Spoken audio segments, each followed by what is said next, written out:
Hey guys. So, welcome to day 30 of 100 ways to motivate yourself. Day 30! What? Okay, diving right in. Guys, this is gold, okay? I know I say that every time, but this is gold. All right, so day 30 is called Perform Your Little Rituals. Bonnie, mwah! All right, perform your little rituals. You guys, this is the secret to the successful people that we see all around the world, that we look at them and say, what are they doing that I'm not doing? It's this. Just sit back and listen. Hopefully I'm going to make this short. Oh, aren't you such a sweetheart, Bonnie? All right, so perform your little rituals. The author starts out with saying that you need to see yourself as a shaman or a medicine man who needs to dance and sing to get the healing started. All right, a little bit extreme, but you get the point. It's somebody who needs to do something in order to start making the magic happen. Visualize your rituals as such. Make up a ritual that is exclusively yours, a shortcut, if you will, to your motivation. As we've read through these last 30 days, you might notice there's one characteristic that spans every single point of motivation. And that characteristic or that theme has been action. Okay, it's action. Action is the key to your motivation. Doing something is what leads to doing something. You guys, it's so simple, but we make it so hard, don't we? I don't know. I can't be the only one. So doing something is what leads to doing something. It's the law of the universe. An object in motion stays in motion. That's that momentum I was telling you guys about. So the author goes into the fact that he gives a few scenarios, which I think are really good examples. So the first example that he gives is basketball player Joe Twyman. Every day before his basketball practice, and I don't know this guy. I told you guys at the very beginning, he gives a lot of sports analogies. Whoosh, no idea, not a sports person. My friend just told me today that this is a New York Yankee hat. I mean, I knew it was New York Yankee, but I just liked it, okay? Whatever. So this basketball player, Joe Twyman, he would show up to basketball practice. At every practice, he would show up significantly early because he had a ritual where he would do 200 basketball shots before practice. And he got so good that even if 20 basketball shots did the trick, he had to do 200. It was his ritual. It was his key to success. Another example he gives was a television writer named Ed Knipe. Whenever he felt like he really had to start working on, getting his creative juices going, he had to get really creative with things. He would find that the way that he could calm an anxious mind and leverage the left side of his brain, leverage the right side of his brain, and to give the left side of his brain something to do, he would go and do what he called driving for ideas, where he would just get in his car and drive. And by doing this gave his anxious, logical the left hemisphere of his brain, something to focus on, while the right side of his brain was able to be creative. That was his ritual to spark creativity. The next one was, I think this is the last example.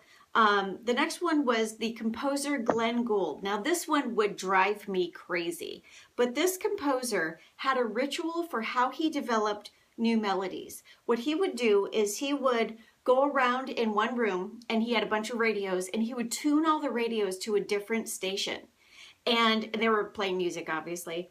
And he would compose music while listening to all of those other radio stations blaring their music. And he said that it freed up his creativity. Now I would develop a nervous twitch, but that was his ritual. That's how he was able to hone his creative juices. The last one was the author himself. He talks about how he would just go for a walk, and that's what helped him to get his creative energy flowing. Yes, it would totally drive me crazy too.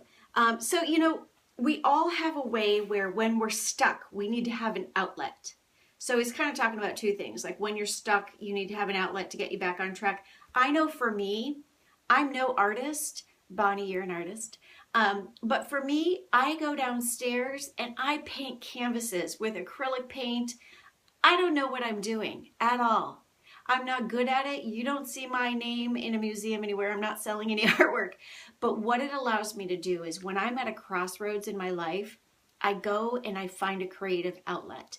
And the very act of being creative allows my right brain to just be soothed while my logical left hemisphere is able to find solutions for whatever it is that's ailing me. So I thought that was incredibly insightful. He says that the reason that these different rituals work is because they're action. So he suggests that we make up rituals for ourselves and that these rituals will act as self-starting to motivation. Doing this helps us to overcome those days when we're just not feeling it. I agree, Bonnie. Well, we're just not feeling it. I mean, because let's face it, we've been talking about that this entire 30-day journey. There are days where you wake up and you just don't feel it. Your willpower feels like it didn't exist. But like we talked about yesterday, you have willpower. It's just a matter of acknowledging the fact that where there's a will, there's a way. And if you have the will, which you have if you have a pulse, then the way to enact the power is with a plan. And part of having a plan is having a ritual. You know, just getting up every day. You have a ritual right now for oral hygiene. You get up every morning and you brush your teeth. You don't think twice about it. You just get up and you do.